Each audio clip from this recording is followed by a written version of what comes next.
அதாவது இந்த எடுத்துக்காட்டுகள் ஏன் நான் சொல்றேன்னா அப்பதான் உங்களுக்கு அது என்னன்னு புரியும். வெறுமனே வெளிப்படைத்தன்மைனா கேட்குற கேள்விக்கு பதில் சொல்றது அப்படிங்கிறது கிடையாது. அதுக்குள்ள நிறைய ஒரு சைக்காலஜிக்கல் ஃபேக்டர் இருக்கு அதுக்குள்ள. இப்போ நீங்க மனம் அப்படிங்கிறத 3 வகையா நமக்கு உளவியல்ல பிரிப்பாங்க.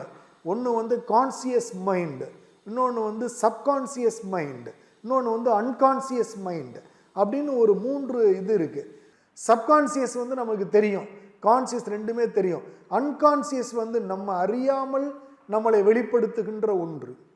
இதான் இந்த 3 விஷயங்கள். இதெல்லாம் நேர்முக தேர்வில் நாம் அதிகம் தெரிந்து கொள்ளக்கூடிய ஒரு உளவியல் உண்மைகள் இதெல்லாம்.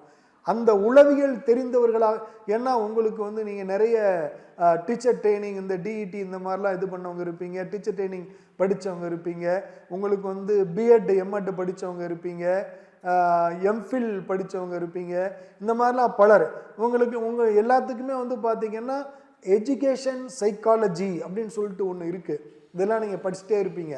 அதில் நிறைய அதை பற்றி நிறைய உலகம் தழுவிய அறிஞர்கள் வெளிப்படுத்திய பல்வேறு பண்புகள் அதில் நமக்கு சைக்காலஜிக்கல் இது அதில் இருக்கும். இதையெல்லாம் படித்து அதில் தெளிந்தவர்களாகத்தான் இங்கே இருக்கின்ற அறிஞர்கள் இருப்பார்கள் என்பதை நாம் மறந்துவிடக்கூடாது. நம்முடைய ஒவ்வொரு அசைவும் நம்மை பற்றி தீர்மானிப்பதற்கு அங்கே அவர்களுக்கு உதவி கொண்டிருக்கும்.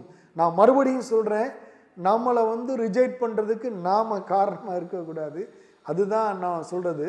அதனால் நாம் ஏன் உங்களுக்கு நீங்கள் பாசிட்டிவ் ஆட்டிடியூடை கொண்டு வரணும் நான் ஒவ்வொரு காணொளியிலும் பேசுகிறது என்னன்னா, நீங்கள் அதை இப்போயிலிருந்தே உங்களுக்கு அந்த ஆட்டிடியூடை உருவாக்கத்தான் நேர்முக தேர்விலே உங்களுடைய வார்த்தைகள் மிகவும் நேர்மறையாக வெளிப்பட்டு உங்களை பற்றிய ஒரு சிறந்த மதிப்பீட்டை அவர்கள் கொள்வதற்கு வாய்ப்பாக அமையும் என்பதற்காகத்தான் நான் அந்த கருத்தை மீண்டும் மீண்டும் உங்களுக்கு பதிவு செய்து கொண்டே இருக்கிறேன்.